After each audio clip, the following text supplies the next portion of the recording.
नमस्कार, शारदास किचनमध्ये आपलं स्वागत आहे। बघा, आज आपण काय बनवणार आहोत, मऊ लुसलुशीत प्रसादासाठी शिरा। असा शिरा आहे ना, खूपच सोपा आहे बनवायला आणि खायला खूपच छान लागतो। तर नक्कीच बनवून बघा या गणपतीमध्ये।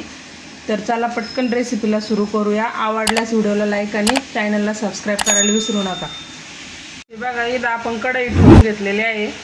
मध्ये 1 वाटी तूप टाकायचं आहे।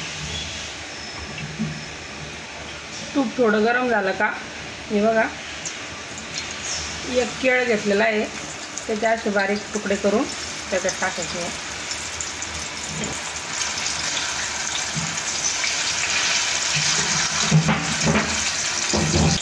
हे बघा, याच्यातच 1 वाटी रवा टाकून घ्यायचा आहे आपल्याला।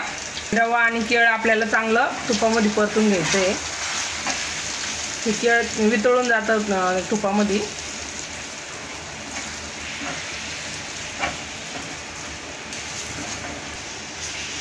हे बघा, रवा आपल्याला असं चांगला मस्त भाजून घ्यायचा आहे। जेवढा रवा चांगला भाजेल ना, तेवढा आपला शिरा छान होतो। हे बघा, आपला रवा व्यवस्थित भाजला गेलेला आहे। आता आपल्याला त्यामध्ये गरम दूध टाकून घ्यायचं आहे। इथं मी 1 ग्लास गरम दूध घेतलेला आहे। 1 वाटी रव्यासाठी 1 ग्लास दूध घेतलेला आहे गरम।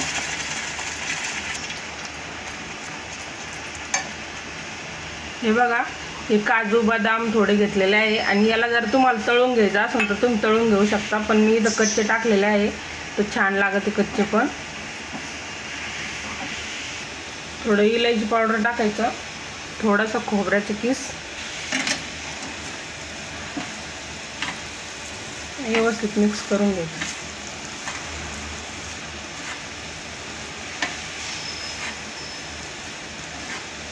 हे बघा, मी इथं अर्धी वाटी साखर टाकत आहे।